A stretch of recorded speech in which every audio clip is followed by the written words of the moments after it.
Oh man, the worst shot in golf. That was the shank. And I'm going to talk today about how you can eliminate those from your game once and for all. Incredibly frustrating, incredibly embarrassing. If you've ever caught the shanks and couldn't get rid of them, this is a good video for you to have in your arsenal. So there's a couple things that we want to do to first address the shank. Now there's the typical instruction, which is fine. We want to always check this first. A lot of times we're going to be crowding the ball. So if you look at my address position here, I'm a little too close to the ball. If you look at the butt end of my club, it's almost right up against my legs. I want to have about a hand width or so between the butt end of the club and my legs as I'm addressing the ball. That's going to give me enough room to swing my hands and arms and make sure that I don't hit it off the hosel. If I start to crowd up against the ball, then I can definitely get into the habit of shanking. That's the very first thing. Now a good way to do this is as I set up here, nice, good, tall posture, I'm going to let my hips hinge back until I can let my arms hang straight down from my shoulders. That's going to be about where I would like to have my hands hanging in the golf swing. So go ahead and try that out a good 10 or 15 times while you're in your living room. You can do it right now while you're watching this video and grab a club. If you look down, you're going to see that nice space there. Number two, a lot of things in golf, well, I think we overcomplicate things. We make it a little bit more difficult than it needs to be. Whenever you shank the ball, your club or your ball is hitting on the inside of your club right here by the hosel. So if you look at the angled hosel there, as you hit right here, the ball shoots off to the side because it's hitting off this angled edge. So the first thing I want to do immediately, I want to hit all the way off the toe. I want to get the feeling of hitting off the toe. And I promise you, if you have a couple shanks in a row, if you have the feeling that you go all the way over to the edge of the grooves or even on the flat spot of the toe and you make a couple swings, I guarantee you that you won't be that far out there. You're going to be closer to the center of the face. And look at where the ball makes a mark on the face, and you're going to be able to automatically adjust that. So you'll usually start to notice before you start to shank, my divots or my impact, the grass on the club starts to work closer and closer to the hosel until I start hitting him off the hosel itself. So start to feel like you're getting him off the toe. Now that's the non-technical answers there. We're going to scoot a little bit farther away. We're going to aim a bit more for the toe. That's going to get rid of our shank. And 90% of the time, that's going to help you to start salvaging the round and hitting better shots and get rid of the shanks during the round. But that's not really getting to the root cause of what's happening here. When a player is shanking, 99% of the time, what I see happening are two things. Number one, as we start the downswing, if we can imagine the elbow plane, so from the hosel of the club up through the bottom of my elbow, number one is that player is getting too far inside and the club is getting underneath this plane. So as my club continues to swing forward, now we can see that the hosel is headed right for the golf ball. So it's usually a better player's problem. I think that may be where the idea came from, that a shank is close to a good golf shot or close to an ideal golf shot. That's absolutely not true, not close to an ideal golf shot, but better players tend to catch the shanks because they tend to get more to the inside, too much to the inside, and then the hosel's headed out for the golf ball, and it's very easy to start catching it too much on the hosel.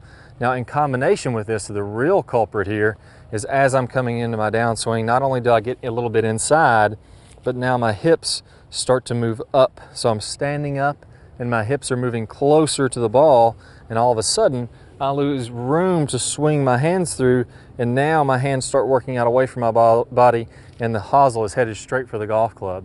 So what we need to do are two things. I'm going to do some practice drills here. I'm going to go ahead and set up as though this would be the golf ball. Again, remembering that there's some good space between my body, feeling like I'm going to hit off the toe. And on my downswing, I want to feel like my hands are inside my club head. So now this would be a bit of a cut type swing, and I'm going to visualize hitting a little bit off the toe as I'm doing that. So that's getting me to be less and less from the inside. If you look at the palm of my right hand, how it's facing up toward the sky, that's a very inside swing plane. If I'm more on plane, my palm is going to be facing more vertical like this. If I want to go over the top, it's going to be facing a little bit out when my club's parallel with the ground.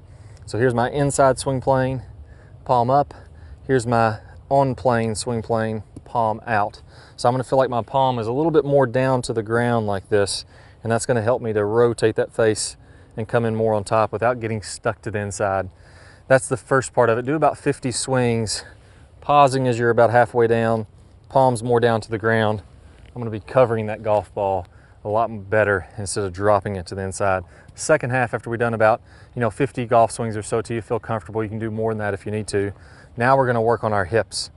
Typically when a player is moving their hips toward the golf ball and we're losing room, the hossel's headed for the golf ball, what's happening there is you're usually sliding forward instead of rotating the hips. So as I'm coming into the golf swing or the downswing, as I start forward, my hips are bumping out this way laterally instead of moving back and out of the way. So this would be me rotating my left hip back and out of the way. This would be me sliding my left hip without rotating at all. So see the difference in the club there. This club is opening and my hip is clearing out of the way. That's giving me room to stay down and through the shot. This hip is sliding and standing up, and that's causing my hands to go out toward the ball, which we obviously don't want if we're hitting shanks.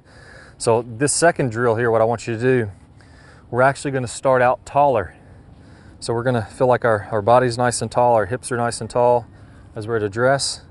Go to the top of the backswing, just a nice little half backswing. And then from here, I want you to feel like your left hip goes back away from the ball and clears out of the way. So you can imagine if you're the camera guy, you got a string tied to my left pant pocket, the back of my left pocket, and you're gonna pull on that string. I'm gonna pull this hip out of the way, and it's gonna go back away from the golf ball to clear it out of the way. So that's gonna look like this. I'll exaggerate for you guys here. Nice and tall. As I come down, tons of room, clearing the hip out of the way. The incorrect way would be me starting low in my backswing. So instead of being tall in the backswing, starting low in the backswing and then standing up. From this direction, looks like this. Here's the good proper way, standing nice and tall, hip clearing out of the way. Here's the improper way, starting nice and low, or starting bad and low, and then driving up toward the ball, letting the hip slide forward like that. Do a good 50 repetitions, just practice swings, nice and low, getting those two things in mind for the swing, adding those to the two setup things. And now we're gonna be able to hit a nice solid shot right off the middle of the club face. There we go. Little tiny bit low on the face, but my grass is right dead center in the club head. And that was a nice straight shot. Definitely nowhere near a shank. Go ahead and work through those drills. They're gonna help you guys out to get rid of those shanks once and for all, get rid of that frustration. Work through these drills. Let me know in the comments below what you guys found, if you were struggling with the shanks and how this helped you guys out.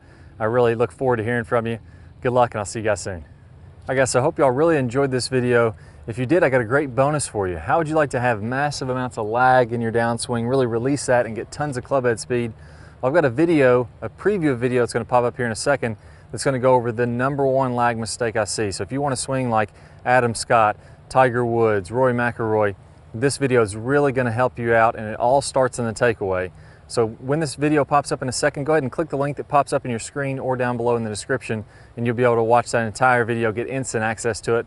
Plus, you're gonna get 5 videos from our Top Speed Golf system that's gonna walk you through how to have a powerful and consistent golf swing. So if you have any questions on this, go ahead and post them in the comments below. Click that thumbs up button. That really helps us out to help our videos grow so we can keep giving you guys more new content. And also remember to subscribe, that way you'll see our latest videos. Good luck to you guys, and I'll see you all in that lag video. Hi guys, and welcome back. I'm Clay Ballard, and in today's video we're going to talk about one of the absolute worst drills for creating lag. It's a very common drill that I see.